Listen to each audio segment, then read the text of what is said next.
Cain Solar didn't like history lessons. This was known throughout the palace: the tutors, the guards, the cooks, the grooms, even the dog who lived by the south gate and whom Cain fed scraps every morning on his way to class. Even she, it seemed, knew. History was boring. Long lists of kings, the dates of battles long since ended, treaties with states that no longer exist. Cain preferred fencing, or horseback rides beyond the city walls, or at the very least mathematics, because at least there was a verifiable answer. "Cain," said Mentor Barris, a dry man with the voice of a creaking door. "What year marked the founding of the Solar Treaty?" 417, said Cain without looking up from the window. True. The significance of this treaty stopped the war between the Eastern Duchies and secured the crown's monopoly on trade routes through the Kos Mountain Pass. Right. Barris paused. Cain, if you know the answers, why are you looking out the window? Because it's more interesting there, Cain said. Barris sighed. Outside the window was the palace garden. A fountain, flowering trees, white stone paths. 2 guards stood guard at the gate, changing every 4 hours. He'd long since known the schedule. Doves on the parapet. And in the distance, beyond the walls, the city. Real, alive, bustling. Cain was 17, the only prince, heir to the throne of Solar, son of King Dane and Queen Lyra. His life was scheduled hour by hour, classes, receptions, training, and more classes. The palace was a beautiful cage of white stone and gold. He didn't complain out loud, he just looked out the window. Father was different. King Dane Solar was big and loud, laughing so loudly that the windows shook. He ruled the kingdom for 20 years, and he ruled well. Cain heard this not from the courtiers who said what they had to, but from the people in the city when he managed to escape. Ordinary people don't praise the king without reason. His father taught him neither history nor mathematics. He taught him something else. Look at people, he said, not at their faces, at their hands, at the way they stand. A person lies with their face, but their hands don't know how. Why does the future king need this? Because the future king is surrounded by people who lie professionally, Dane said. And he laughed. Learn to read hands. Cain was studying. Mother was quiet. Queen Lyra was small, with a voice that never raised, her hands always occupied with something. A book, embroidery, a cup of tea. She didn't rule. She observed. Cain once told his father he didn't understand how much his mother influenced the affairs of the kingdom. Dane looked at him seriously. Your mother, he said, prevented 3 wars, 2 coups, and 1 poisoning in 20 years. A pause. It's just that no one knows about it except me. Cain looked at his mother with different eyes. She passed him the bread at dinner and smiled as always. Uncle Varys came every few months. My father's younger brother. Duke of the Northern Lands, distant, cold, and rich in ore. Tall, with his father's looks but a different face. My father's face is open, Varys's is closed. Like a locked door. Cain read hands. When Uncle talked to Father, his fingers would clench. Barely noticeably. Always when he talked about taxes, trade quotas, borders. Barely noticeably, but they would clench. Cain once told his father. Dane looked at him. For a long time. You noticed, he said. Yes. Good. He paused. Varys hadn't been happy with his lot in life for a long time. That's normal for a younger brother. The important thing is that he's smart. A smart man suffers long before acting. You are not afraid. I'm getting ready, Dane said. He smiled. These are different things. Cain remembered. I didn't think then that my father wouldn't have time to finish the preparations. It was raining on the day of the coup. Small, autumnal, annoying. Cain was in the fencing hall training alone. The instructor was ill. He was practicing his fencing routines. He hit the wooden dummy over and over again. Didn't hear the guard change. Didn't hear the gate close. I heard screams. Distant, from the depths of the palace. Then closer. He lowered the sword and listened. The door to the hall swung open. 3 men entered, dressed in palace guard uniforms but with different insignia. The northern coat of arms. A silver mountain on a black field. Prince Cain. Solar, said the first. By order of Duke Varys, you are detained. Cain looked at them, at the hands. Hands clenched. An unusual guard stance. A readiness to use force. They expected resistance and were prepared for it. "Where is my father?" asked Cain. The first guard did not answer.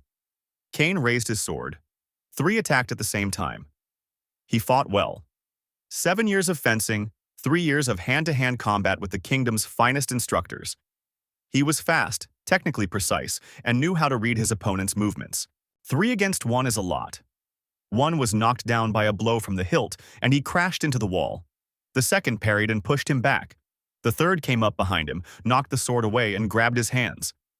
Cain fought to the bitter end. He kicked, headbutted, and elbowed. He broke someone's nose. He took several punches to the ribs in return. Twisted. They took me. Along the corridors of the palace, past the guards with the northern coat of arms, past the frightened servants pressed against the walls, past the open doors of the throne room. There he saw. Throne room. Father on the floor, not fallen, laid down. The difference is in the way the body is laid. King Daeon Solar lay quietly, large, motionless, and the rain outside the high windows fell on his face through the broken glass. Mother is nearby, little. Quiet as always. Cain looked at this. He didn't scream. He didn't cry. Something inside him didn't break or scream. He simply stopped. Like a watch that someone picked up and stopped on purpose. Quietly. Completely. Uncle Varys is on the throne. He sat up straight. Calmly. A cup in his hand as if it were an ordinary evening. Looked at Cain. "Nephew," he said, "I'm sorry it happened." Cain remained silent. "I had no choice," Varys continued. "Your father didn't understand that the kingdom needed change. For 20 years, the same policy, the same course. The country stagnated." Cain looked at his uncle's hands, not tense, relaxed, totally relaxed.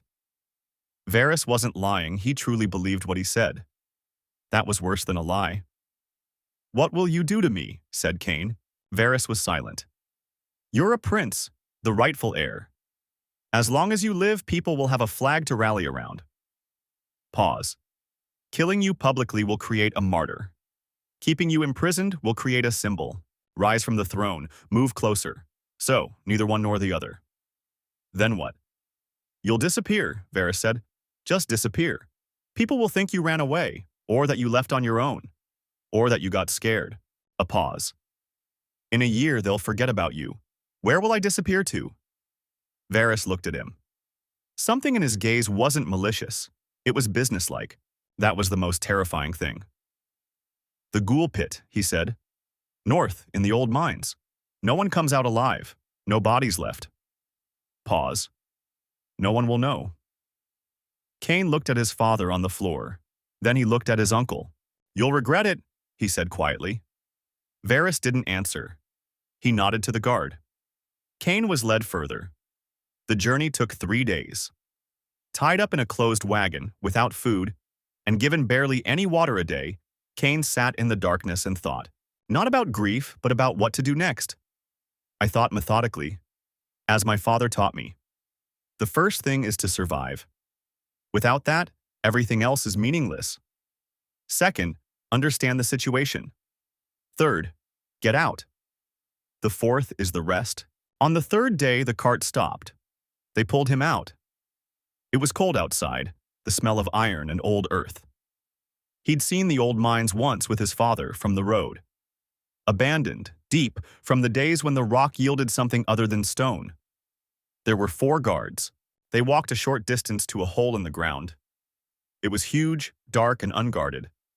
A smell emanated from it. Heavy, putrid, alive. They untied my hands. "Wait," said Cain. One of the guards pushed. Cain flew down. The fall is long, then a blow.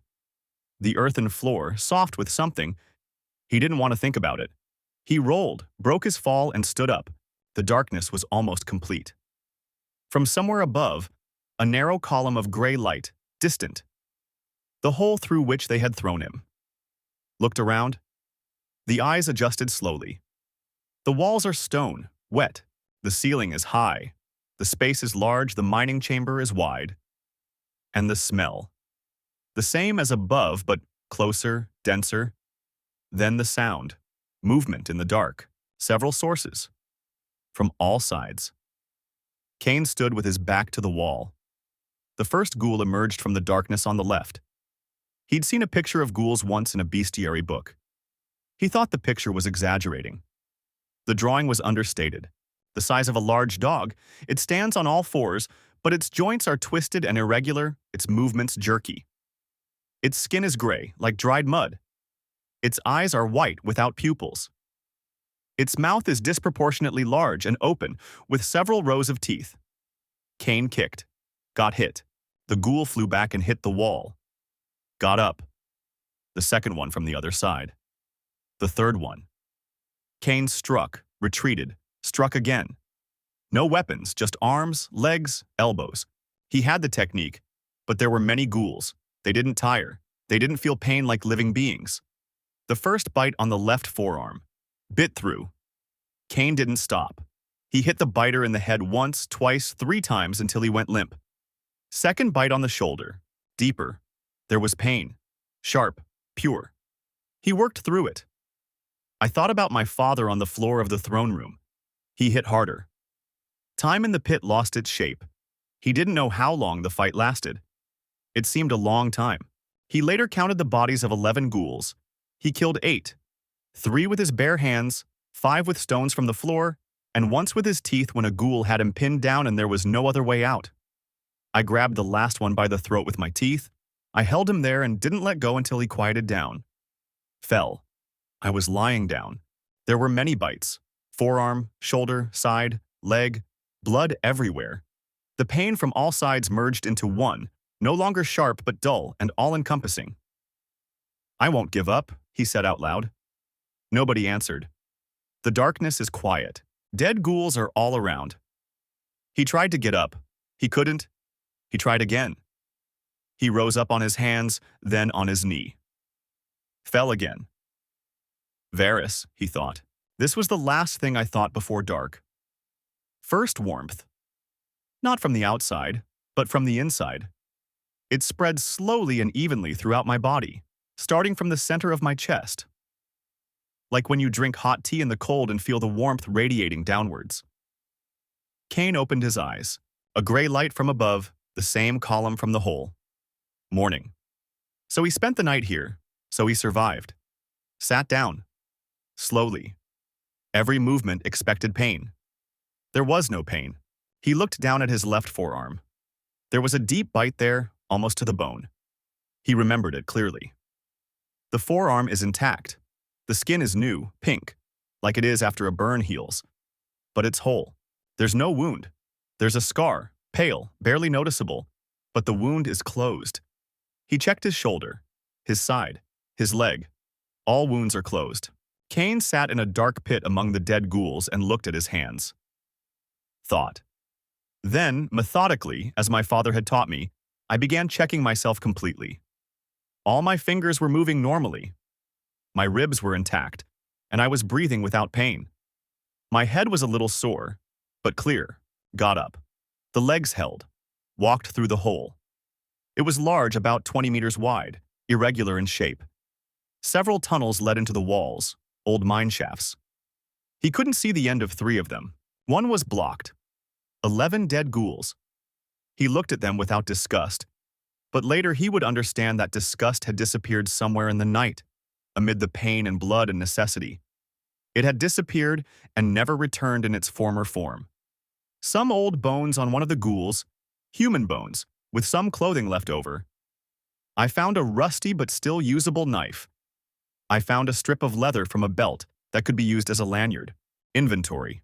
A knife, a strip of leather. His clothes are torn, bloody, but whole, and something that happened to his body during the night. Kane sat down against the wall, leaned against it. Thought. He bit them ghouls, not just one, but several. In the heat of battle, when there was no other way out. He bit and tore. Their blood got into his mouth. He remembered their tissue with a revulsion that now felt cold and distant. There was something of the ghouls left in him, Ghouls don't die from wounds that kill humans. They regenerate slowly, but they do regenerate. It's written in the bestiary. He'd read it. He didn't think it would ever matter. I absorbed something from them, he thought, and that something is now within me. I checked again and scratched my wrist with my fingernail. Not deep, just to check. Watched. The scratch healed, before his eyes. Slowly, not instantly, just a few seconds, but it healed completely.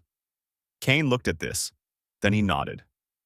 To himself, as if he'd made a decision about a tool that had suddenly appeared at hand. Got up, approached the first tunnel, looked deep inside. Okay, he said out loud. Then let's go. The tunnels went down. The first one ended in a dead end after 100 meters. The second one forked. Kane took the right branch, then the right one again. He got lost. He turned back. He tried the left one, oriented by air. My father taught me this too. The air moves toward the exit, not always upward, sometimes to the side. Feel the movement. He felt it. A faint but slight movement of air in one of the side passages. He went there. An hour, maybe 2. The tunnels were pitch dark, and I felt my way. I fell once painfully on my knee. I got up and kept going, then light. Weak, gray, but light. The gap in the rubble was small near the floor. He cleared away the stones. It took him a long time, his hands bloodied as he worked. It was strange and useful. He widened the passage, squeezed through. Outside is a forest. A gray day, clouds, cold, the smell of wet pine needles. Kane stood against the old mine wall, his clothes tattered, a rusty knife tucked into his belt. Alive. I looked at the forest. I thought about my uncle on the throne. Wait, he said, not a threat, just a promise to myself. Went into the forest. 3 days in the forest. He ate whatever he could, mushrooms, berries, and once caught a bird. He started a fire on the second day, using flint he found in a stream, sparks on dry moss. His father taught him. Forest survival is a mandatory part of Prince Solar's training, though Kane thought it unnecessary at the time. The body worked strangely. He cut his face on a branch and it healed in an hour. He twisted his ankle and by morning it was gone. It was helpful. It was wrong, and he knew it. But it was helpful. On the third day I found a road. It was dirt and old. By evening I reached a village along it. Small. 15 houses, vegetable gardens, 1 street. Kane stopped at the edge, thinking. In his palace attire, even if tattered, he's dangerous. Someone will find out, report him, and they'll get to him quickly.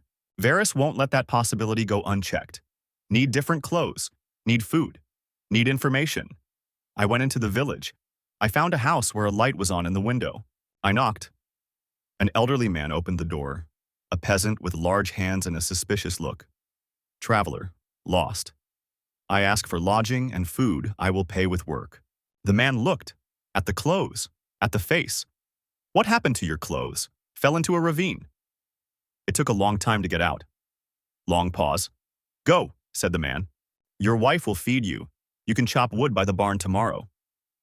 His name was Thor. His wife was Mel. They had no children. They were quiet, hard-working people. They didn't ask unnecessary questions. Kane ate. They gave him bread, soup, and milk, and remained silent. He listened. At dinner, Thor said to his wife, I've heard it already. There's a new king in the capital. Varys Solar, said Mala. Her voice was emotionless, tired. They say the prince has disappeared. He ran away. Or killed, said Mela. Maybe they killed him? Kane ate his soup. Evenly. His expression didn't change. A bad sign, said Thor. When a new king begins with murder, they'll probably raise taxes. That's how northerners are. Thor. What about Thor? I say what I think. They can't hear us here. Mela looked at the guest. Kane looked down at his cup. Eat, she said. Don't listen to the old man. I chopped wood this morning. My body responded better than ever, and regeneration seemed to be eliminating fatigue faster than usual. Thor looked at him. At work. You are not a peasant, he said. No. And not a merchant.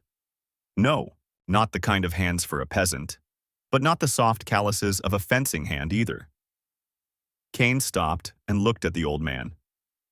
You fought, he said. 20 years ago. He was still a prince with King Dane then. Thor looked at him calmly. He had the same expression on his face. When he was feeling bad, he didn't show it. He just worked. A long silence. You know who I am, said Cain. I can guess. And what will you do with this guess? Thor took a log, placed it on a block of wood, took an axe, struck. Nothing, he said. He put the following. I fought for your father. That means something. A blow. But I'm old. My legs are bad. My wife is sick. A blow. I'm not a soldier anymore. I'm not asking for a soldier. Then what are you asking for? Simpler clothes, said Cain. And what do you know about what's going on in the capital? Thor lowered his axe and looked at it for a long time. I'll give you clothes, he said. I'll tell you what I know. I know a little. We entered the house. Thor knew little but important. Varys announced Prince Cain a coward who fled on the night of the coup. The official version is that the prince got scared and fled, abandoning his parents. It was smart. Not a martyr, not a symbol. Just a coward. Loyalists. Those who served King Dane were partially arrested, and some reswore allegiance. Most of the army submitted to the new king. Several generals' whereabouts are unknown. The border with the eastern duchies is closed. Why the border? Asked Cain.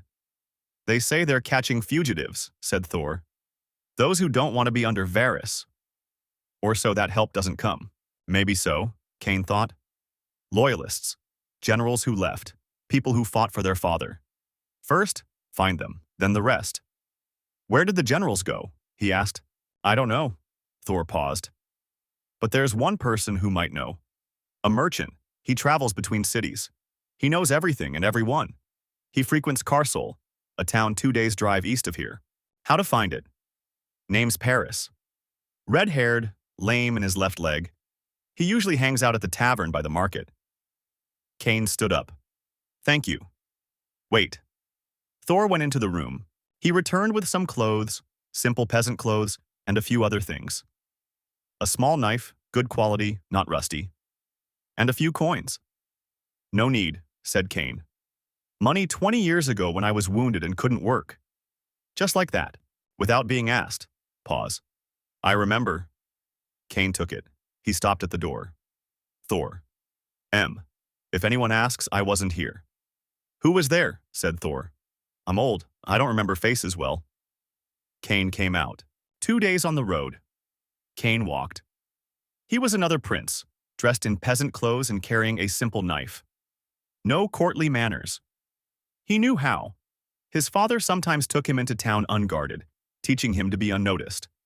A prince must be able to walk like a man, otherwise he doesn't know his people. I was thinking on the way, first regeneration. He hadn't yet known his limits. Minor wounds heal quickly. Serious ones, like in a pit, take several hours. Fatigue disappears faster. It's a weapon. He needs to understand how it works. The second weakness. He felt it. There was something in the center of his chest, warm, alive, pulsating. When he moved quickly or received a blow, it responded. Not with pain, but with something sharper than pain. A warning. The core, he realized. The source of regeneration. There. I felt it with my fingers through my clothes. There was nothing visible under the skin. But I could feel it. 3 centimeters to the left of the center of my chest. Deep. If they destroy everything. I remembered. I learned to keep this place covered. Always keep the left side slightly forward, covering the elbow. Carsol is a small trading town. A market, 3 streets away, a tavern by the market, just like Thor said. Cain went in. He found a seat against the wall, his back to the wall, facing the door. He ordered whatever was cheapest. Observed. Red-haired, lame on his left leg. I found him an hour later. Paris was about 45, with a red head and a noticeable limp. He was sitting in a corner with 3 other people talking quietly, facing the table. Cain looked at his hands. Open, gesticulating. The merchant is used to negotiations, used to people, and is relaxed. He approached when the 3 had left. Paris. He looked. He quickly assessed it with his usual commercial gaze. I don't know you. Thor from the village of Hass sent me, said Kane. He said that you know everything and everyone.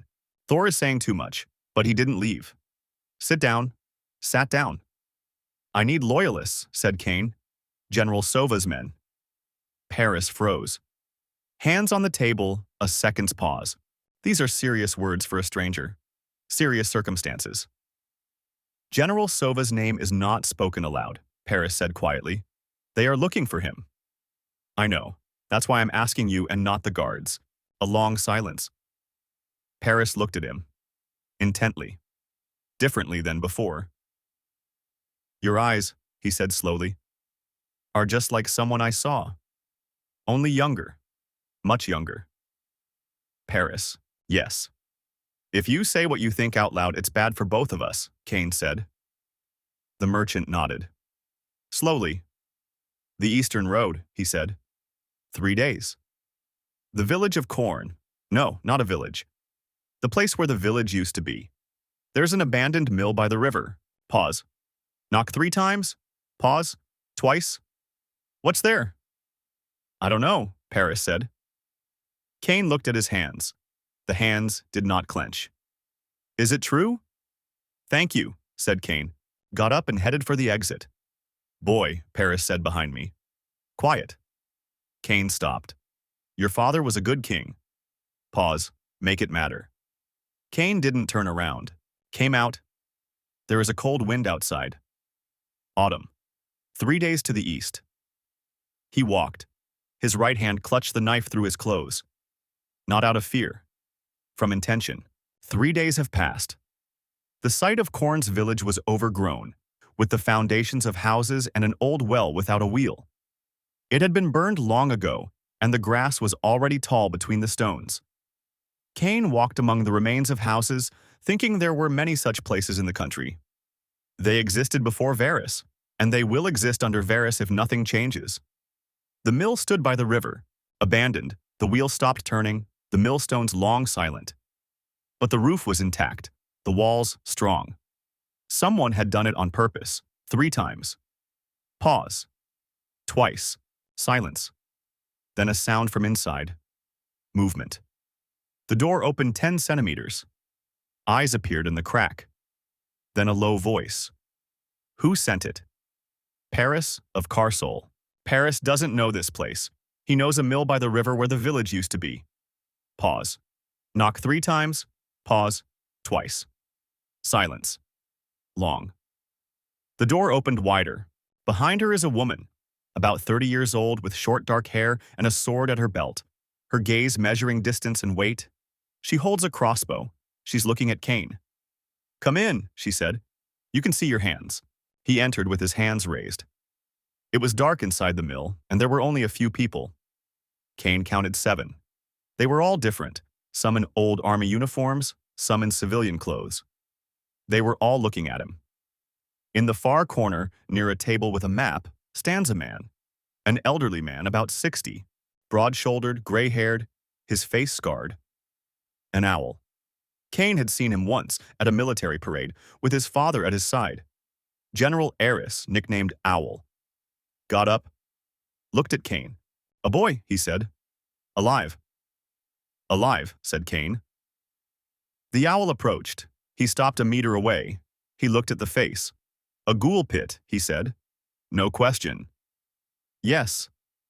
How did it come out? Came out. The owl continued to watch. Then he turned to the woman with the crossbow. Ren, put the gun away. She lowered the crossbow. Slowly. She didn't put it away, she lowered it. Sit down, Prince, said the owl. Tell me, Kane told. Not everything. Not about regeneration yet. About the pit, yes. About the exit through the tunnels. About 3 days in the forest. About Thor. About Paris. Sova listened without interrupting. His face was military, difficult to read. But his hands were open on the table. He was truly listening. When Kane fell silent, Owl looked at the map for a long time. We have 18 men, he said finally. Here, in this area. There are more elsewhere, scattered. Contact through Paris and 2 others. Pause. Varys has an army. 3 Northern Corps, reinforced, plus the capital garrison. Reconnaissance. Several mages he hired. I'm not going to go to it with 18 men, Cain said. While? Cain looked at the map. First, more people, then resources, then a plan. Pause. I'm just getting out of a hole. I need time. How many? I don't know exactly.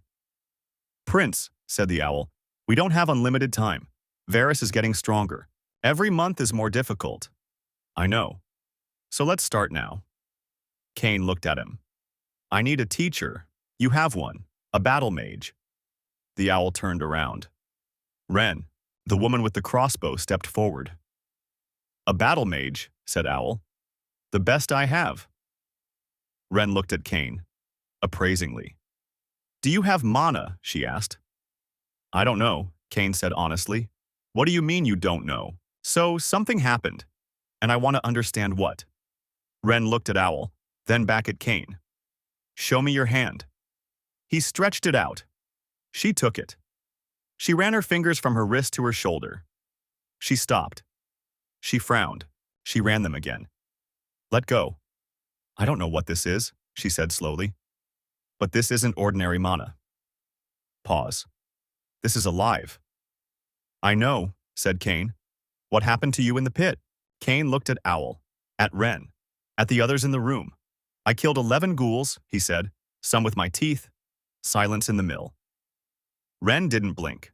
She looked at him and absorbed their mana, she said. I think yes. And now you regenerate. Yes. Silence. Show me, she said. Cain took his knife. He slashed it across his palm, not deeply. Ren watched. The wound healed. Before our eyes. 20 seconds. Someone in the mill exhaled. One of the people by the wall said something in a low voice. The owl stared motionless. Then he nodded. Once, as if he had decided something to himself. Okay, he said. You stay here. Ren is teaching you. A pause. But the prince. Yes. While you're here, you're not a prince. You're a fighter. One of us. The voice is even. No offense, just a condition. I command. You listen. Cain looked at the old general. I was thinking about my father. About how my father said, a smart man knows when to listen. Agreed, said Cain. The owl nodded. Ren, start tomorrow at dawn. Ren looked at Cain. Something in her gaze wasn't hostile, but testing. The way someone looks at a weapon they've found and doesn't yet know how reliable it is. Tomorrow, she said. Cain lay down on the mill floor that night, hard and cold, covered with one of the cloaks they'd given him. I looked at the dark ceiling, thought about Varys on his father's throne. There was a warm, living feeling in the center of my chest. It was pulsating evenly. Wait, he told him mentally. The dawn is gray and cold. Cain woke up before everyone else. His body had memorized the habit of being woken at 6 o'clock at the palace. He rose quietly, so as not to wake the others, and left the mill. The river nearby is dark and fast. Autumn water. I washed myself. It's not that cold. Ren was already standing outside.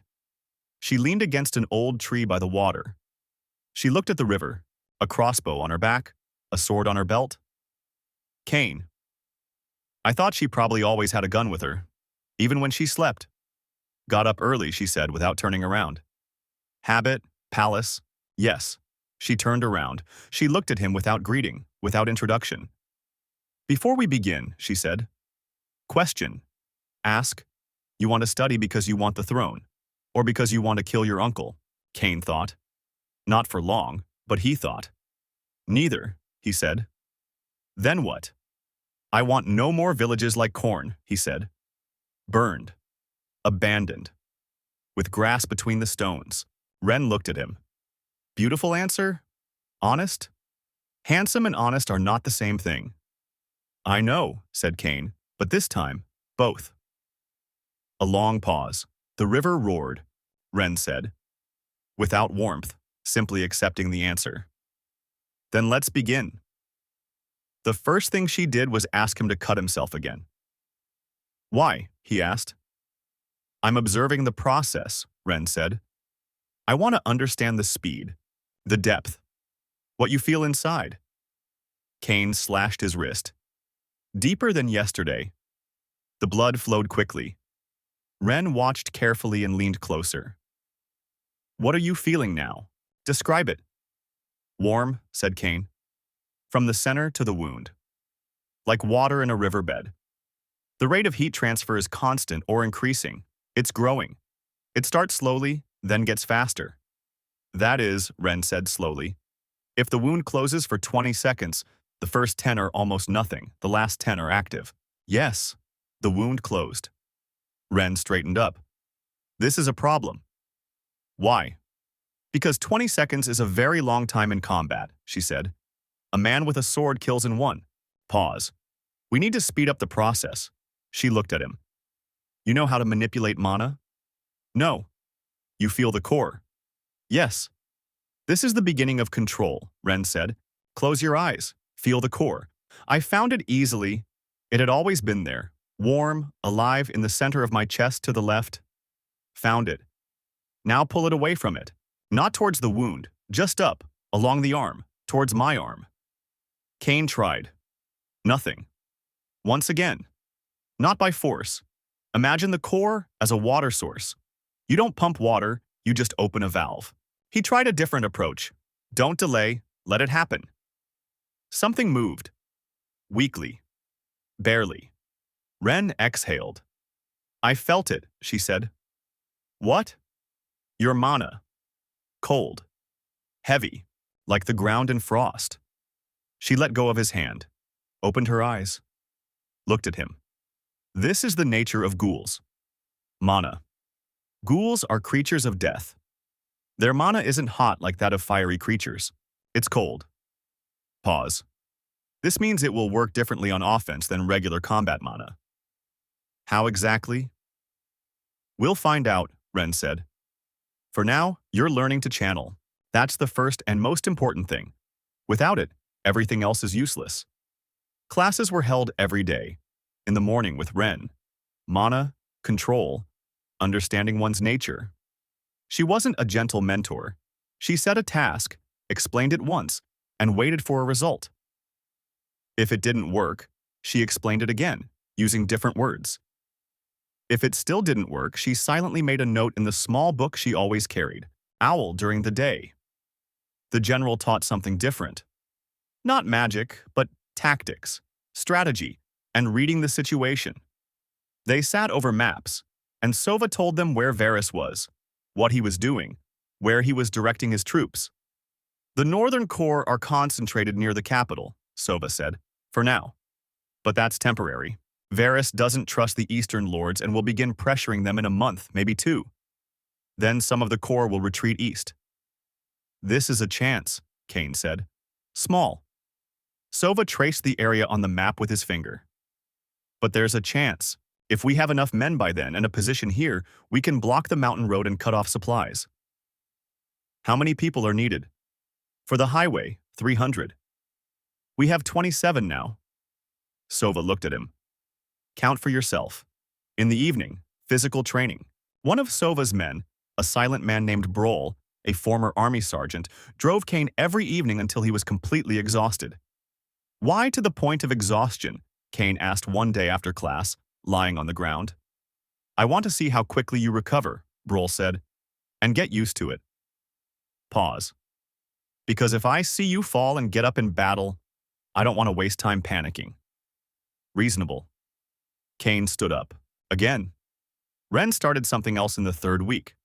Today, she said this morning, we'll try using your mana. Not regeneration, something else. What? I'll show you. She took a small stone, the size of a fist, and placed it in front of him. Direct mana into your hand. As you learned. Fill your palm. He could already concentrate for 5 seconds. Mana rose up his hand, cold, heavy. Now take the stone. Took it. What do you feel? Nothing special. Compress. Not with the force of your hand or mana. Imagine the mana compressing around the stone. Cain tried. concentrated. The stone cracked. It just cracked in half in his palm. Both looked at the fragments. Said Ren. Was that how it was supposed to work? Cain asked. No, said Ren. I expected light pressure, not destruction. She looked at his hand. Your mana isn't just cold, it's dense. Compressed. She thought for a second. Ghouls live underground. Deep. There's pressure there. Pressure from the layers of rock and earth above. Their mana adapted on its own under the pressure. So I can press. So you can push, Ren agreed. Without joy. With the caution of someone who's found a tool and hasn't yet understood all the consequences. But that requires control. Without control, you'll break things you don't want to break. For example, the hand of the person you're shaking, she said. The sword of an ally you're handing over. Yourself, if the mana flows inward rather than outward. It is possible. Anything is possible when there is no control, Ren said. So first, control. Then, application. She took another stone. Again, but this time, just warm it up. Don't press. Just hold it and don't break it. Cain took the stone, concentrated, held. The stone remained intact. Okay, Ren said. A month later, Owl called him one-on-one. It was evening. Everyone else was having dinner. They were sitting by the river where Cain met Ren on the first morning. The owl was silent for a long time, looking at the water. Cain waited. He'd learned to wait this month. The owl would tell him when he was ready. I knew your father for 20 years, the general said finally. I know. Fought with him. Built with him. Pause. Saw his mistakes. Which? Maine, said Owl. He's trusted too long. He's given him too many chances.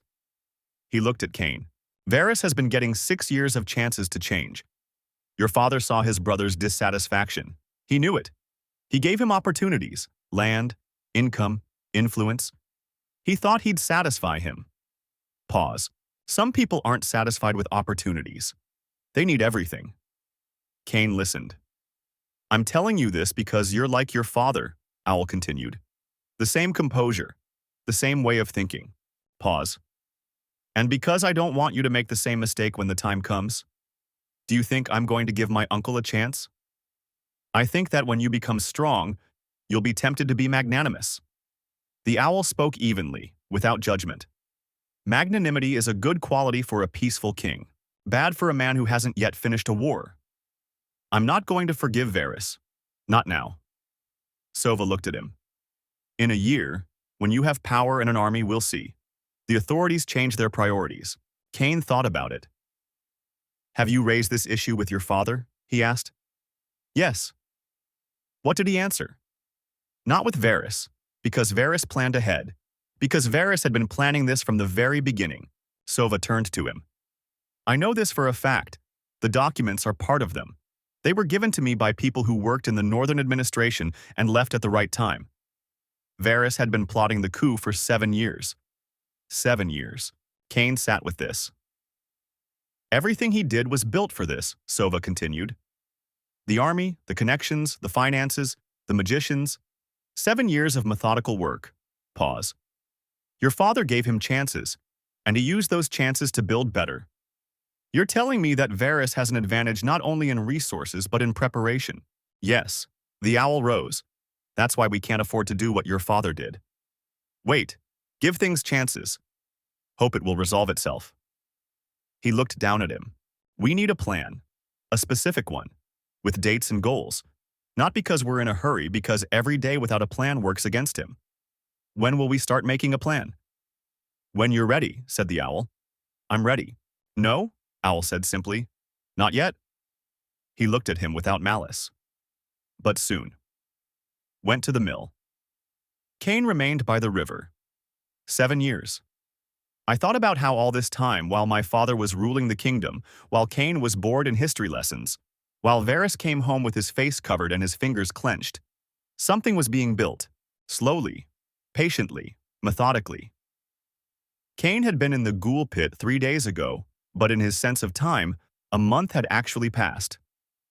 His life had become divided between before and after, and what had been before now seemed not just different, It seemed alien, as if the boy looking out the window during history class wasn't him.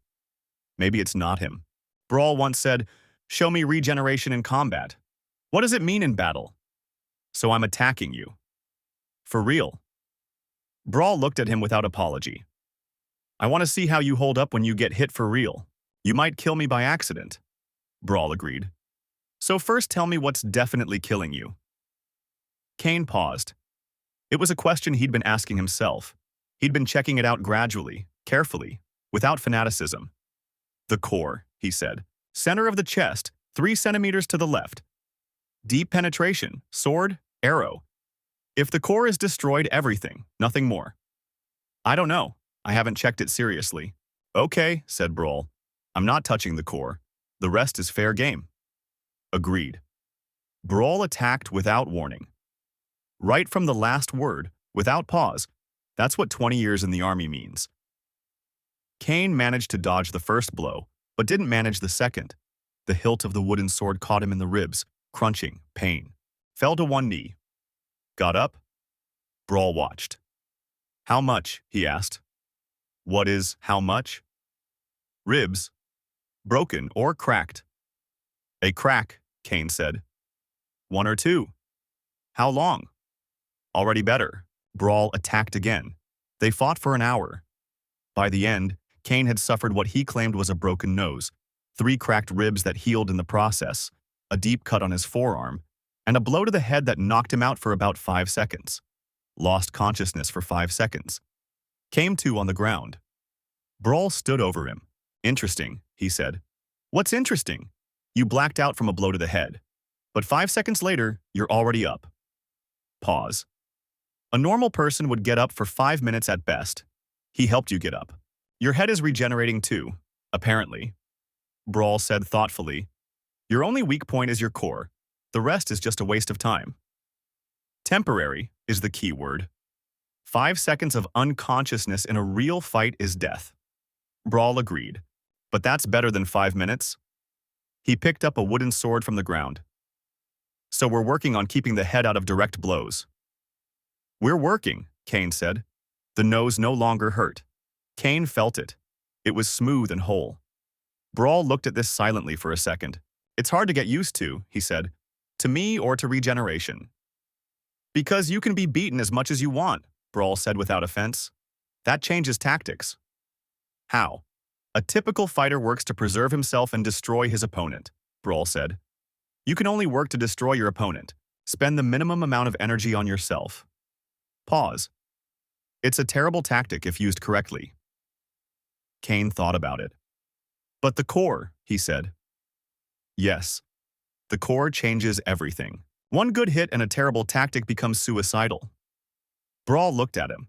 That's why no one must know about the core. No one. Ren knows. Owl guesses. Enough, said Brawl. No one else. 6 weeks after arriving at the mill, Kane was awakened by a sound. Quiet, but wrong. The people sleeping in the mill were people he'd known for over a month, knew how they breathed, how they moved in their sleep. This was a different sound. Got up, quietly, knife in hand. Came out. Ren sat by the water, alone, looking out at the river. There was something on her face Kane hadn't seen before. She had always been reserved, professional, visible only through her work. Now she was different, tired. Kane came over and sat down next to me. He didn't ask anything. They were silent for a long time. Where are you from? He asked finally. A village in the foothills, Ren said. It was called Sayre. It was called that because it was burned down 3 years ago. Not Varys. Varys hadn't arrived yet. Others. Lords who divided the foothills. You left from there. I left before the fire. I volunteered for the army. I was 20, Ren said. Then I found out about the village. Pause. So when the coup happened, I went to Sova. Because it matters. Kane listened. He didn't interrupt. Did you have family in the village? He asked. Mother, younger brother. Smooth, without a break. She'd been talking about it for a long time. She found her brother later. Neighbors managed to pull him out alive. Now with Paris's people, he's safe. And mother. Ren didn't answer right away. No, she said. The river was noisy. I remember what I told you on the first day, Kane said, about villages like Korn, that I don't want there to be more of them. I remember. This is true, Ren said. I'm a scout mage. I read people. She looked at him. You weren't lying. Then why did you check again on the first morning? Because the truth at 17, she said, and the truth at 30 are two different things with power. Pause. You haven't been tested by the authorities yet, so I'm waiting. Fair? Ren stood up. She looked down at him, not condescendingly. Just tall. More people will arrive in 2 days, she said. The owl is waiting for a liaison from the east. If he brings good news, there will be 40 of us. A pause. 40 isn't yet 300, but it's movement. Went to the mill. Kane remained by the water. I was thinking about what the truth said at 17 and the truth at 30 with power are different. He's right. He didn't know what he'd be like at 30 with power. He couldn't have known. Only knew that now, by the river, in the autumn cold, in peasant clothes. He was thinking about one thing, about villages with grass between the stones, about Thor, who remembered good for 20 years, about Paris, who said, make it matter, about the father on the floor of the throne room. I didn't know if this would be enough for 30 years with the authorities. But for now it was enough. The messenger arrived 3 days later, not 2, a young man of about 20, thin and worn out. He galloped without stopping, gave up his horse in the nearest village, and walked his last day. He arrived at night, knocking correctly in the darkness. His name was Ein. He spoke quickly and haltingly. Sova stopped him, made him sit down, gave him some water, and waited. Then the report. In the east, Lord Hare, said Ein. Count of the Eastern Reach. Varys demanded higher taxes and a military contingent. Hare refused. Pause. Varys sent an envoy with an ultimatum. Hare dismissed the envoy. Hare is ready for war with Varys, said Sova.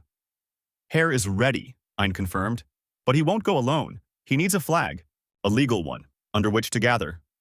Everyone in the mill looked at Kane. Kane looked at the map.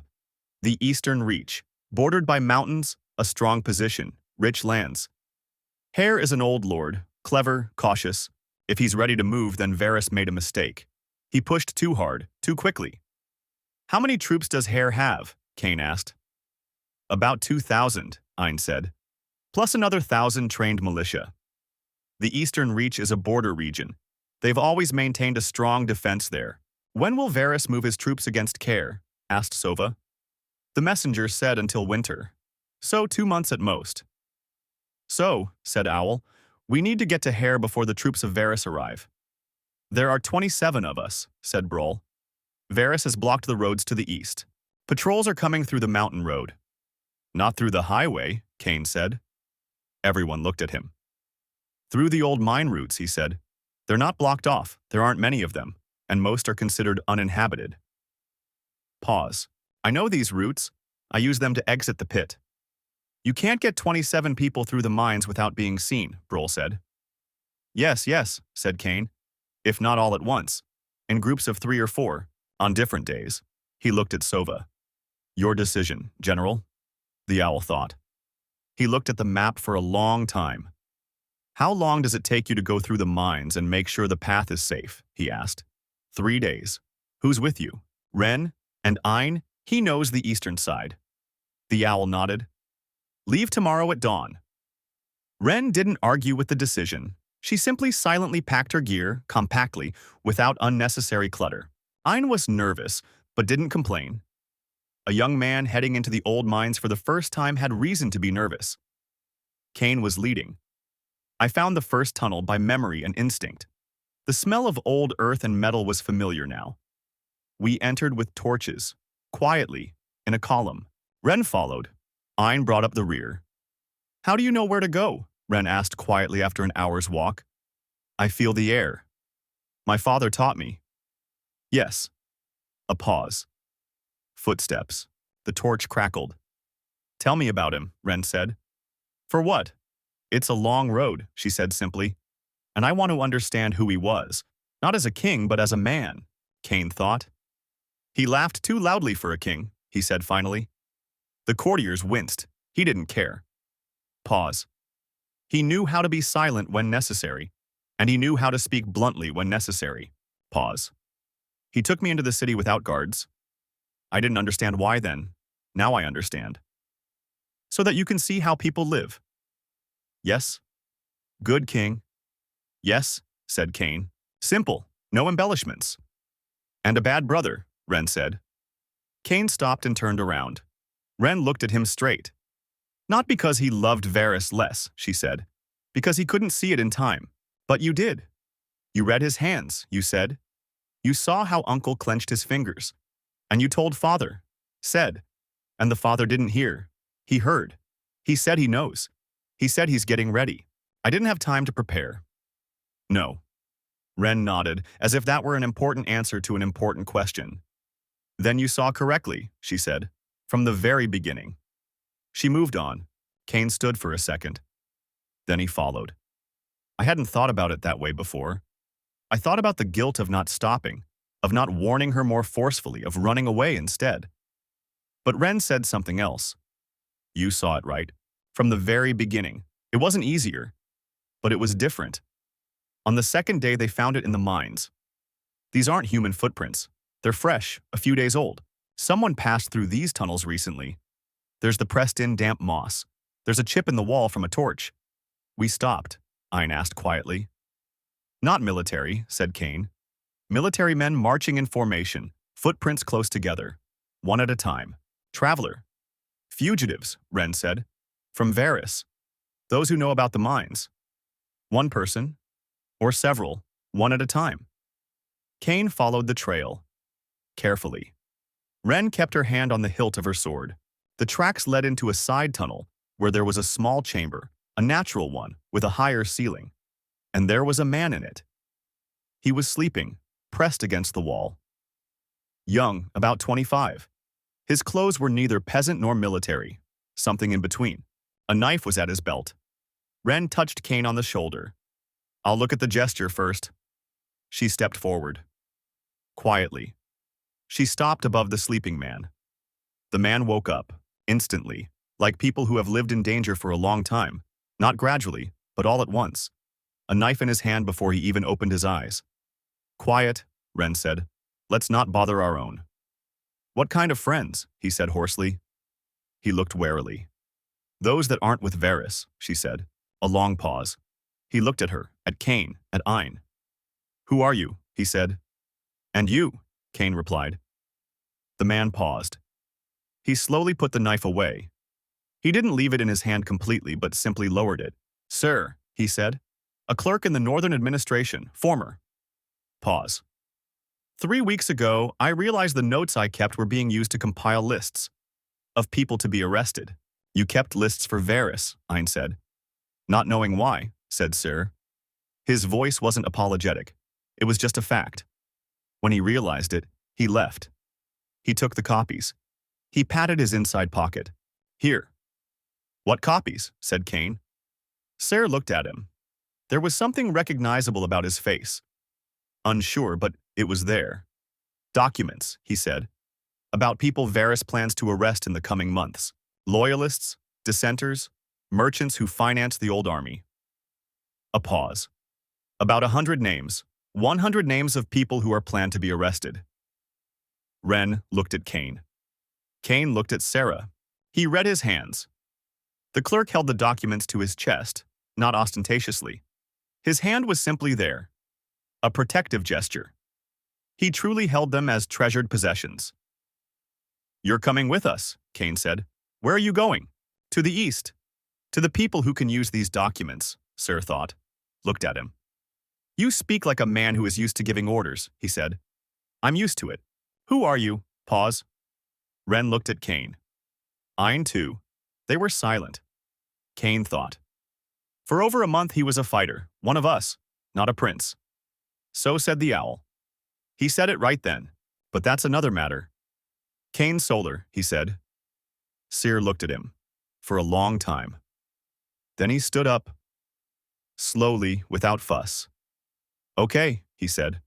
I'm coming with you. The eastern limit opened on the 4th day of the journey. The mountains were first dark streaks on the horizon, then higher, closer, more concrete. The road narrowed. The forest became a different kind of coniferous forest, dense and smelling of resin. The ground beneath our feet was rockier. Ser walked in silence for most of the journey. He spoke little, observed a lot. Cain noted this on the first day and left him alone. Not everyone opens up right away, and you don't need them to. On the third day, Ser himself began. "You know what's in the documents," he said in the evening by the fire. "You said, lists of people." "Not only that," said Ser. "There's correspondence. Varys and 2 lords, Westerners.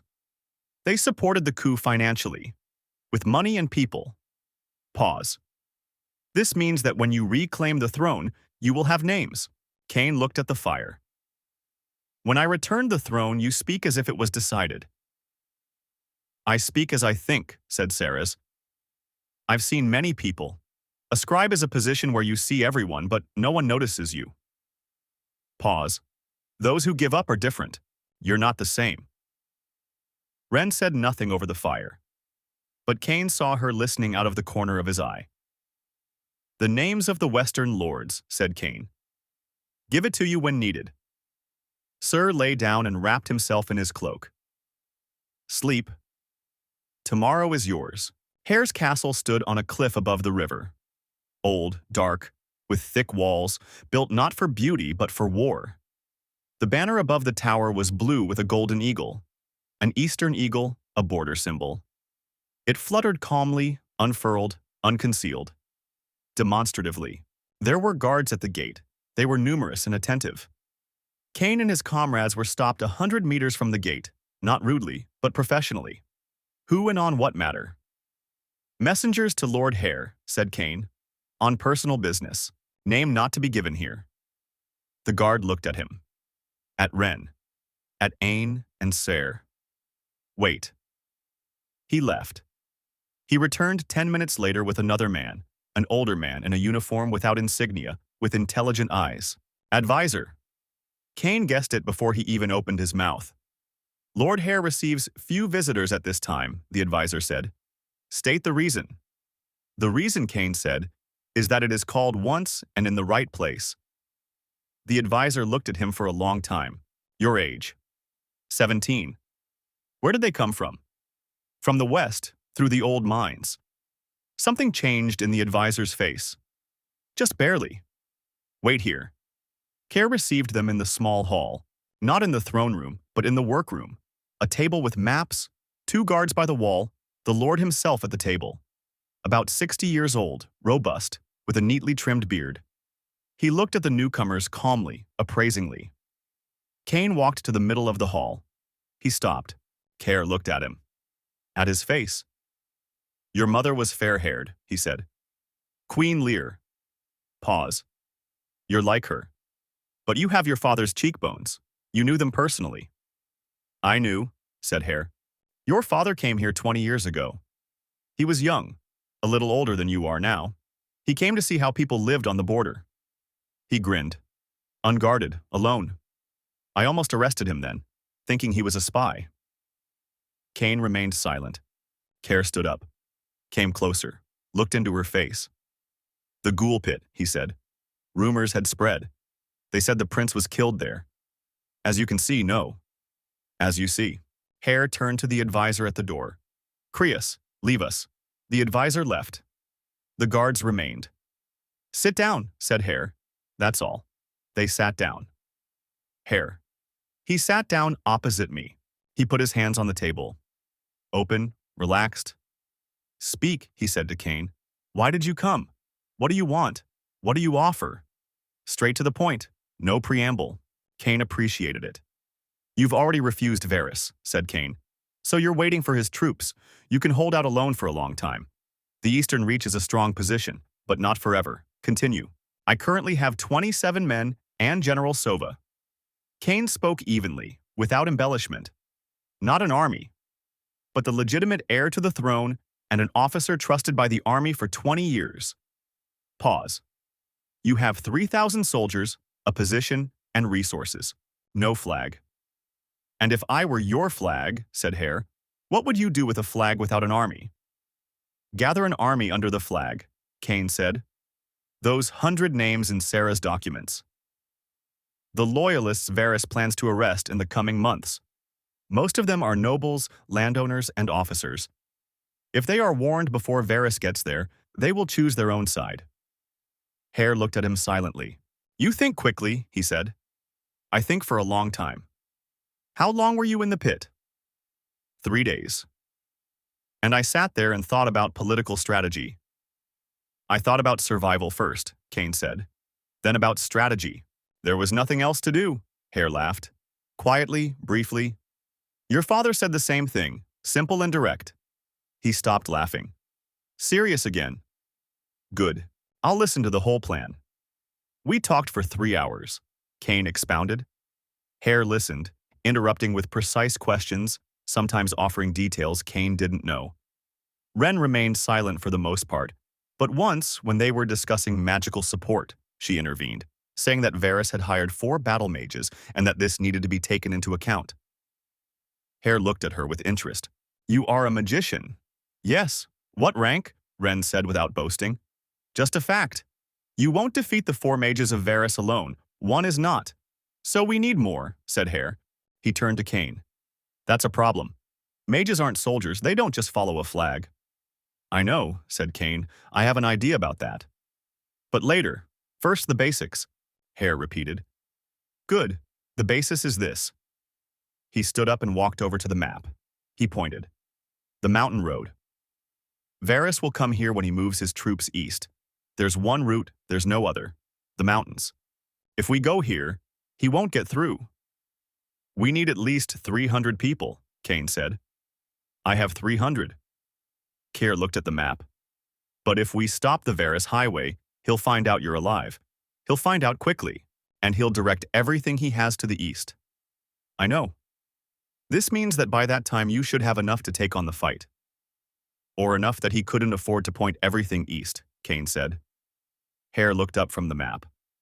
Explain. If something rises in the north at the same time as the east, or in the west, Kane said, he'll have to divide the army. What will rise in the north? Kane said honestly. But Varys has enemies he hasn't yet managed to destroy. And there are peoples in the foothills who have never liked the northern duchy. A pause. This is work for the coming months. Hare looked at him for a long time. How old are you? 17. 17. Hare nodded slowly. Very well, Prince. I'll give you a base here, let Sova's men in, and help with logistics. A pause. One condition in exchange. Speak. When you take the throne, the eastern tariffs on trade routes will remain the same. Varys wanted to raise them. It's killing my trade. Straight up, without any embarrassment. The Lord knew the trade issue was no small matter. Agreed, said Kane. Hare extended his hand. Kane shook. Firmly, without mana. Remembered that I needed to control. Care gave them rooms. For the first time in 2 months, a real bed, warm, with a blanket. Kane lay down and thought he wouldn't be able to sleep. His head was too full after his conversation with Hare, after 3 days in the mines, after everything. Fell asleep in 5 minutes. I woke up from a knock on the door. Come in. Ren walked in, for the first time perhaps without a crossbow, just a sword. She stood by the door. I'm not sleeping, she said. I'm thinking. About what? About Varys's mages, Ren said. 4 battle mages is serious. I know one of them. Varys's personal mage. Core. Fire. High rank. We studied together. Pause. He is stronger than me. You're saying this for the first time now. There was no point in talking before, she said. Now there is. You're making a plan in which magical support is essential. You must know the truth. Kane sat up in bed, thinking. What does it take to be on par with Core? Time, Ren said, and a strong partner. 1 mage against 1 is predictable. 2 against 1, different math. Perhaps, she said, if you learn enough. She looked at him. Your mana is unusual. Core has never encountered anything like it. That in itself is an advantage.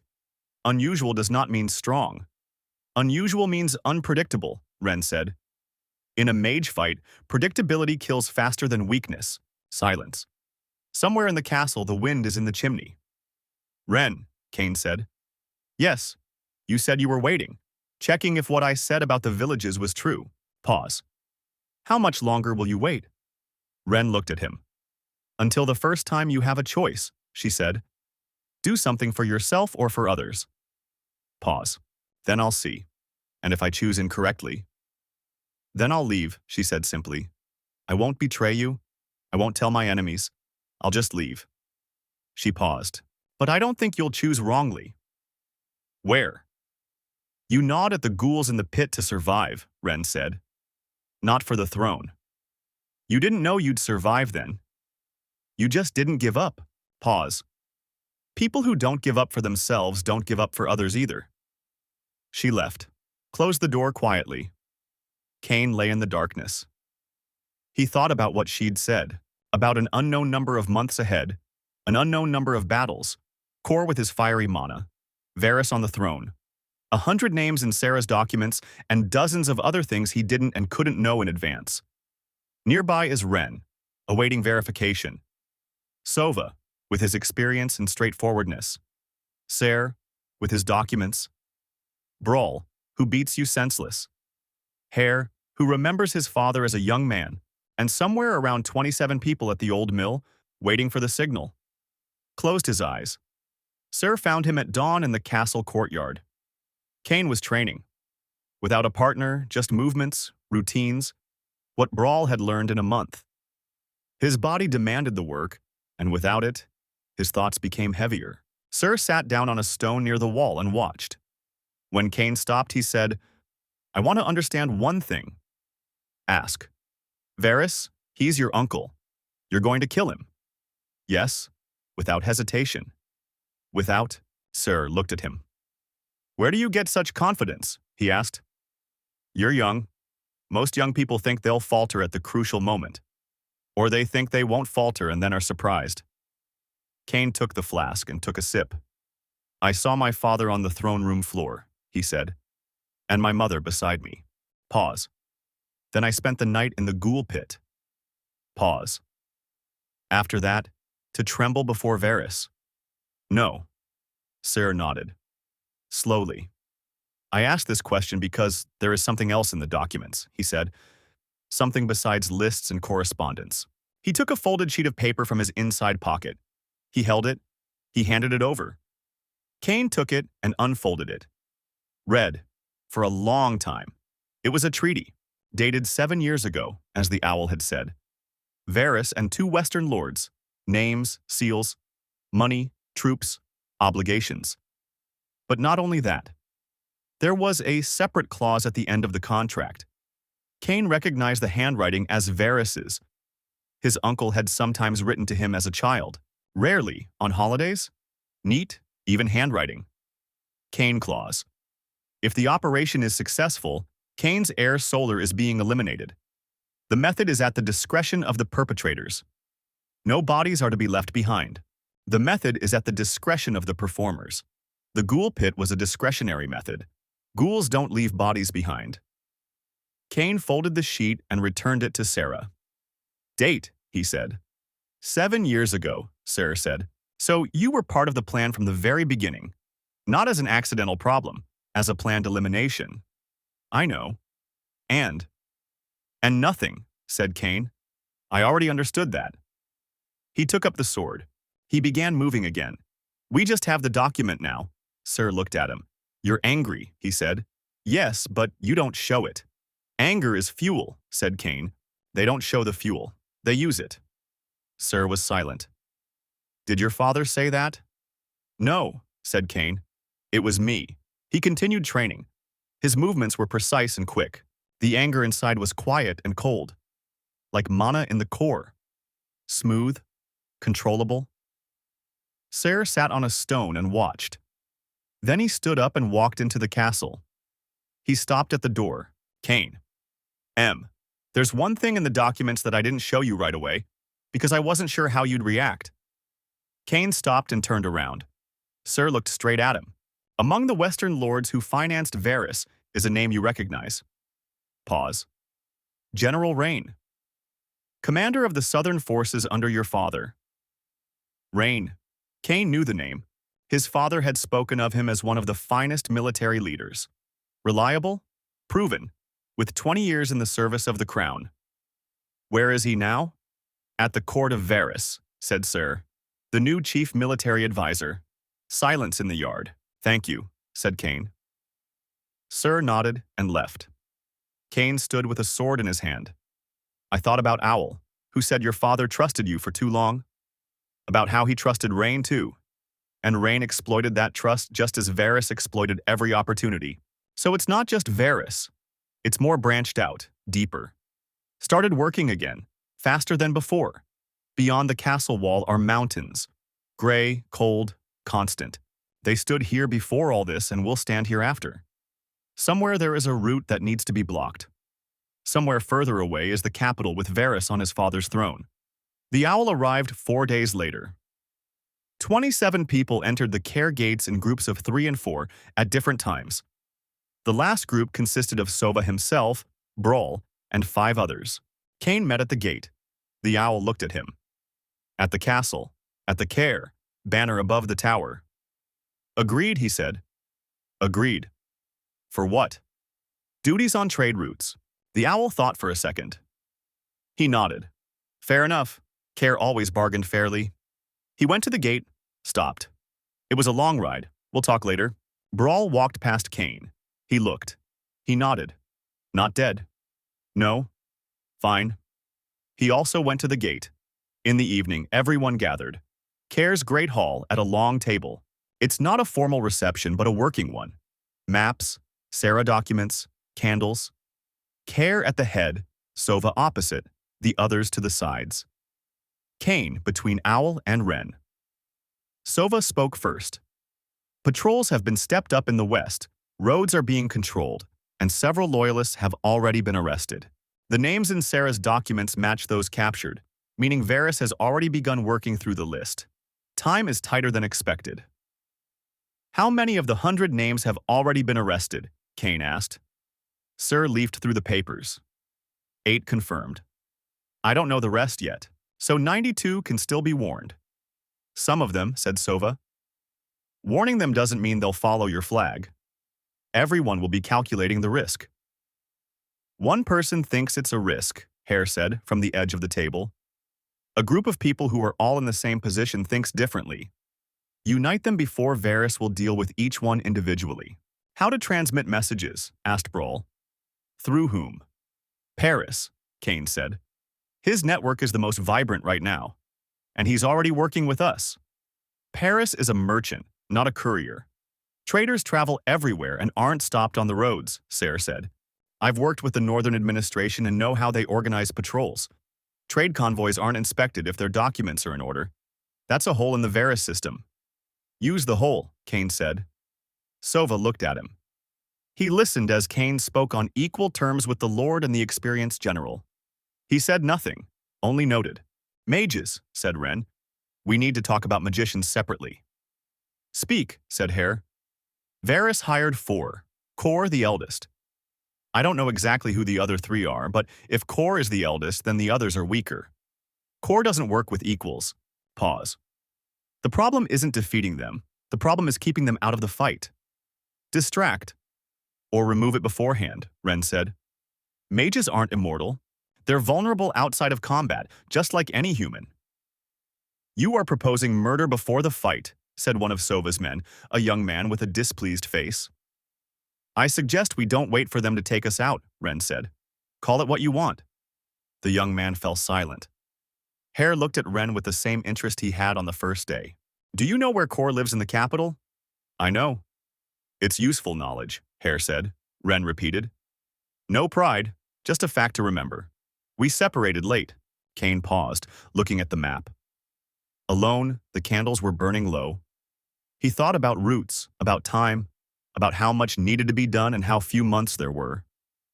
I heard footsteps. The owl returned, sat down next to me, looked at the map. You made good conversation today, he said. Thank you. That's not praise, said Owl. It's an observation. A pause. You listen to others before speaking. That's rare at your age and in your position. My father taught me. Your father, Owl said slowly, was a clever king, but he didn't teach you this. He pointed to the map. Strategic thinking from a position of weakness. The pit taught you that. Cain thought about it. Maybe.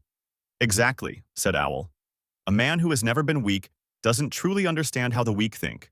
And now you understand. Pause. This will make you a better king than your father was, if you live that long. Cynical consolation. I'm not consoling, said Owl. I'm evaluating. Got up. Go to bed. Tomorrow we start writing letters for Paris. He left. Cain remained at the map for a little while longer. I looked at the capital, a small circle on paper in the center. Far away. There was a lot between here and there. I took a pencil. I marked the mountain road. I marked the villages with names from Sarah's list. I marked the foothills to the north. The map gradually became more than just geography. It became a plan. The next morning, Brawl came to him himself. Without a word, he simply stood in the courtyard with 2 wooden swords. He threw one to Cain. We worked for an hour. Brawl fought differently than before. In the mill, he'd hit to test his regeneration, methodically, according to a pattern. Here it was different. Faster, more unpredictable, with feints he'd never used before. Cain held on. He took a blow to the shoulder, then to the leg, not without some losses. He fell both times. He got up both times. On the third fall, he didn't just get up, he counterattacked, and Brawl barely managed to escape. We stopped. Brawl looked at him. There was something different in his gaze than before. What? Said Cain. You've become faster. I train every day. That's not the point. Brawl lowered his sword. Your body adapts faster than a normal person's. I saw how you moved a month ago. The difference is huge. Cain remained silent. Regeneration repairs damage, Brawl said. But apparently it does something else too. Muscles that take months for a normal person to strengthen, you gain in weeks. He looked at him seriously. That means that in 6 months, your physical capabilities will be beyond those of a normal person. You're afraid of this? No, said Brawl. I'm thinking about it. He raised his sword and resumed his stance. Because if that's true, your tactics change again. Pause. Ready? Cain raised his sword. They continued, after Ren's training. She waited by the wall, watching them work silently, with the observer's habit she always had.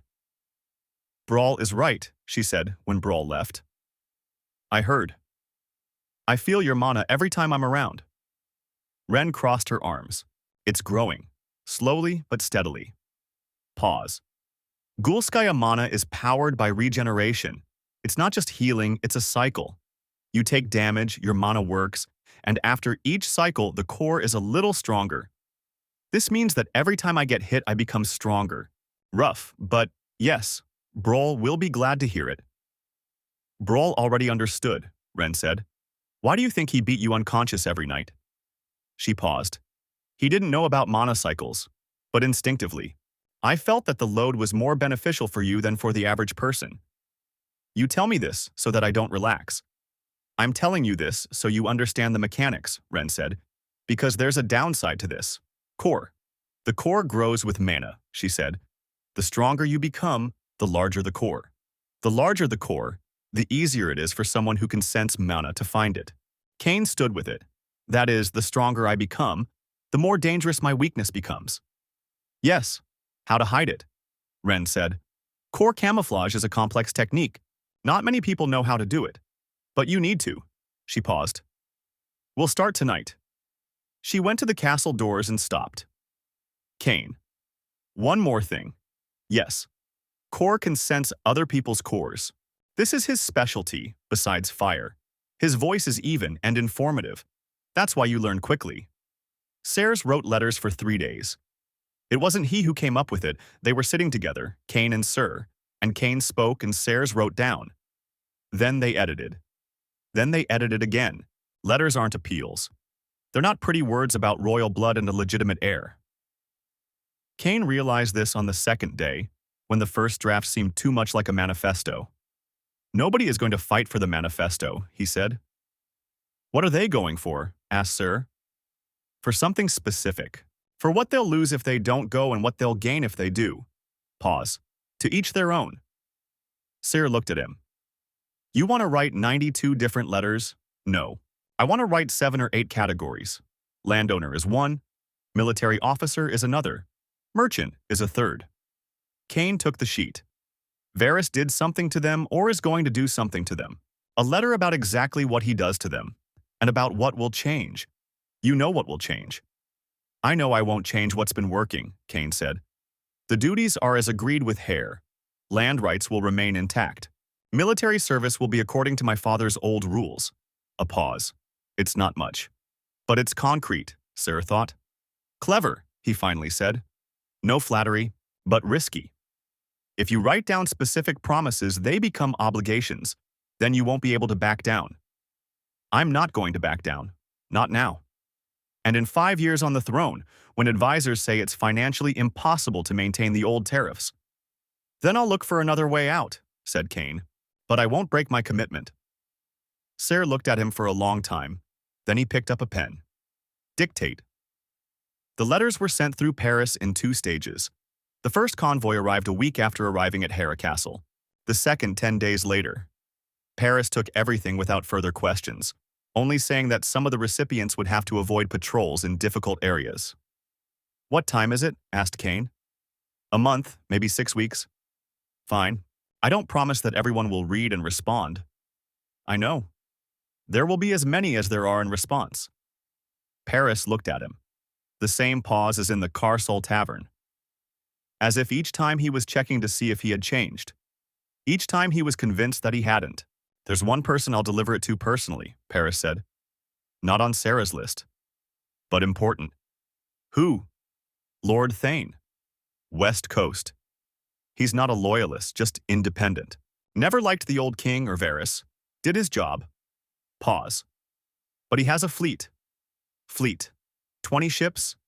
Trade ships, but armed. And crews that know how to fight on the water. Paris shrugged. Varys is weak at sea. Northerners have always been mountain men.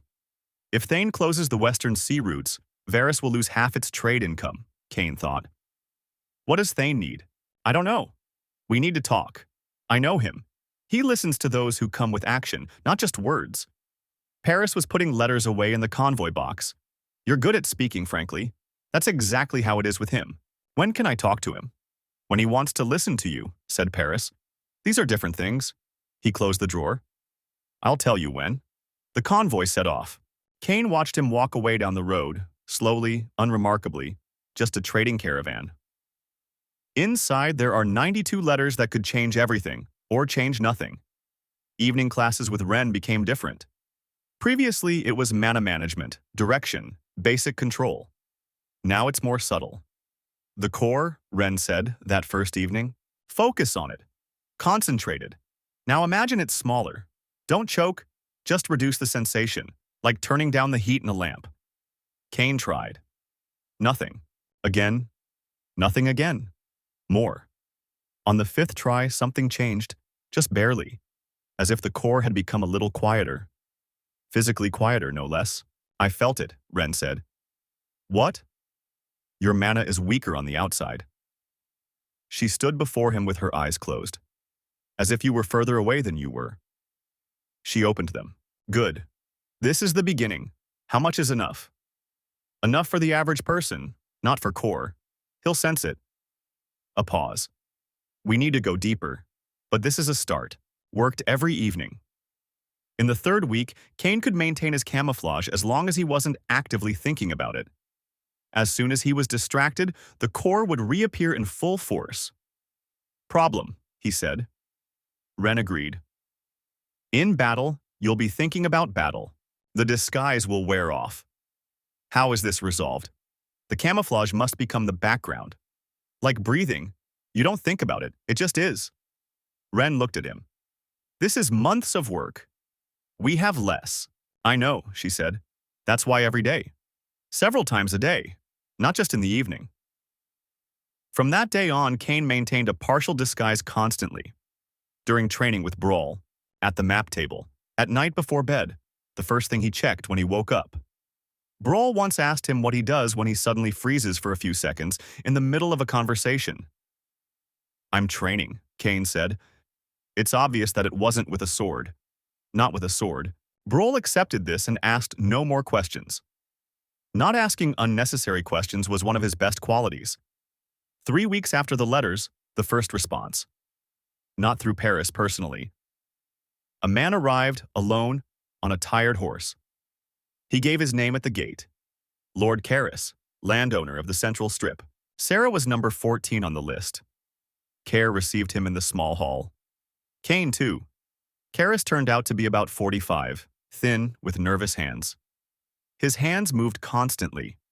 Not dangerously, but anxiously. A man in a difficult situation. I received the letter, he said without preamble. I read it 3 times. I looked at Kane. You really are alive. Really, Varys.